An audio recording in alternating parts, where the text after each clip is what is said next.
Hello, 7th and 8th grade. So I have decided to just combine all of the section 3 that I'm going to be talking about Thursday. So there's not going to be a video on Friday. Just work on your homework on Friday. So just because I was like, I could probably combine this all into one video. We're not going to do the second part of section 3, which talks about like the water cycle and the carbon cycle, because we've already talked about those. When we were face to face with each other, we talked about a whole bunch of different cycles, and so it's not necessary for us to go over it again.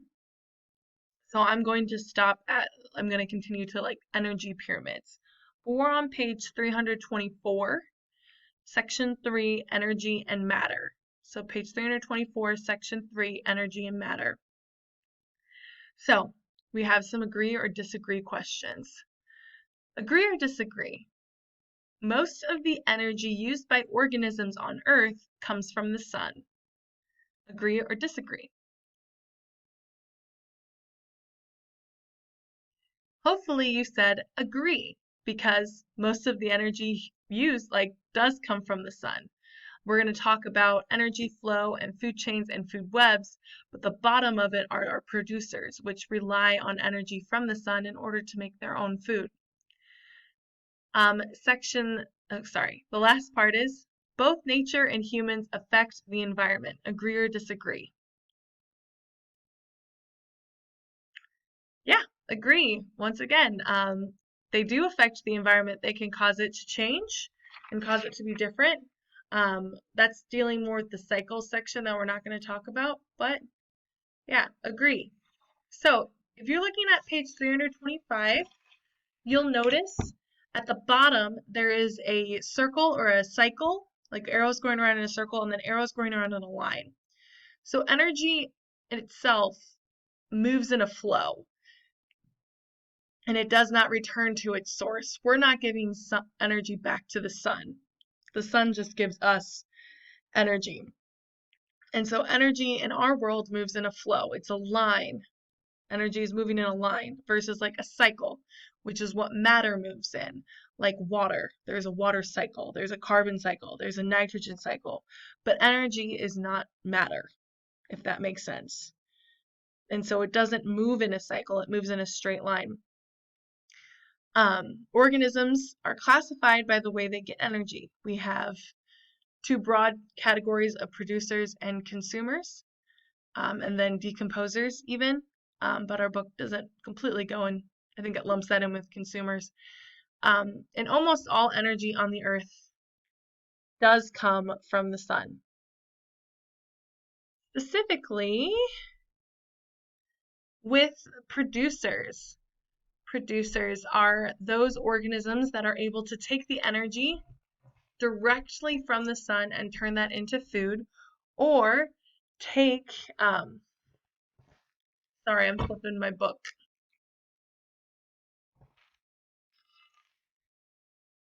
In the words of chemosynthesis, where they don't have sunlight, they're able to use changes in chemical energy around them into food energy. And so producers make their own food. Now, this is not the same thing as us cooking. I mean, I cooked tacos tonight, but that doesn't mean that I'm a producer because I cooked all of that and prepared all of that outside of my body.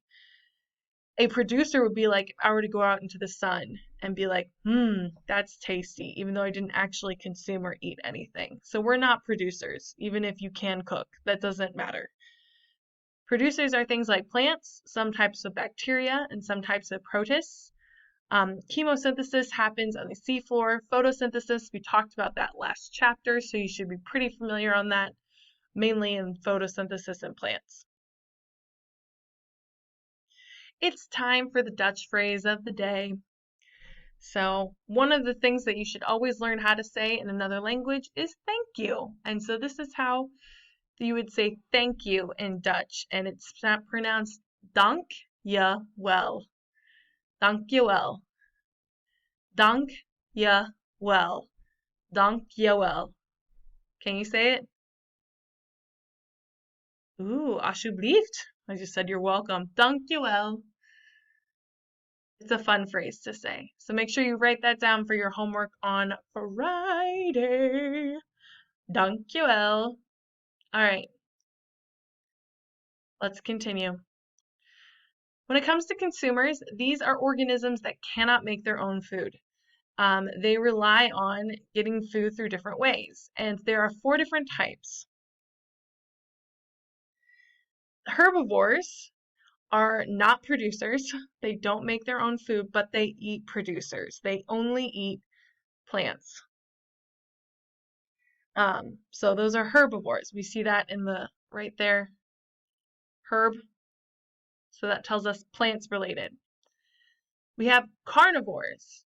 Carnivores are like the spider that says, I want to suck your blood, but they only eat animals.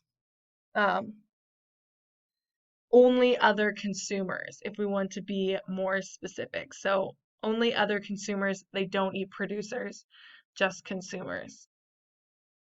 Carne is meat. So like carne in Spanish, you know that is meat. Omnivores, that's us, we eat both producers and consumers. You should, as a balanced diet, eat like producers and consumers. If someone is a vegetarian, you would not classify that person specifically as a herbivore. You have to think of the species as a total. So like as an all in all, humans are omnivores. Even if your cousin Tiffany doesn't eat meat, she is still classified as an omnivore. Because we are, as a species, eat consumers and producers. And omni means all. So all things. Vor is like eating.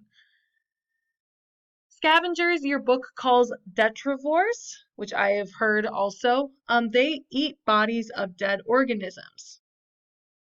So detrivores, which would be insects, fungi, worms, and some bacteria and protists, eat dead plants and animal materials. Decomposers break them down. So decomposers would be a category in detrivores. So scientists model how energy flows, even though I said it's not a cycle, it isn't a cycle, but how energy flows in an ecosystem through feeding relationships, specifically a food chain. A food chain, according to your textbook, models how energy flows in an ecosystem through feeding relationships. It's a simple relationship where everyone has a part. It's simple and it's linear, even though it's in a cycle. I wish it wouldn't be in a cycle. This is the best picture I could find. The one in your book is very good because it shows it in a line on page 328. So on page 328, we have the plant getting eaten by a grasshopper, getting eaten by a mouse, getting eaten by a snake. So one specific species to species. Now, food webs are much more complicated. As you can see, they're showing a lot of different food chains inside a food web. A food web shows several connected food chains. Just because, just like humans, animals don't eat just one thing. You know, like if you've ever played Desert Island, where it's like, if you could be on a desert island, what food would you have for the rest of your life? And animals aren't like that too. They eat a lot of different things. And so a more accurate picture is a food web. So we have food webs. Now, we also have energy pyramids. Energy pyramids show the amount of energy available at each step of a food chain.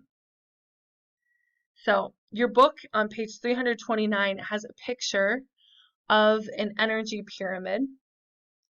More energy is available at the bottom of the pyramid. And the bottom of the pyramid is where your producers are. And producers have the most energy because their energy comes straight from the sun, which is like so much energy. So they have 100% energy. Now, energy is lost as we move up, which until we get to the very top, which is apex predators, have 0.01% of what the primary producers 100% would have had, which is one of the reasons why apex predators like wolves, they have to eat a lot compared to plants with making their own food because they have to make up that energy somehow. And so they end up eating a lot. Some food energy is transferred into heat as well. The top levels, these are where your carnivores would be. We might have, and humans were a top predator as well, but down here we would have grasshopper, maybe mouse, maybe snake, maybe whatever eats snakes. So energy is lost as you go up the energy pyramid.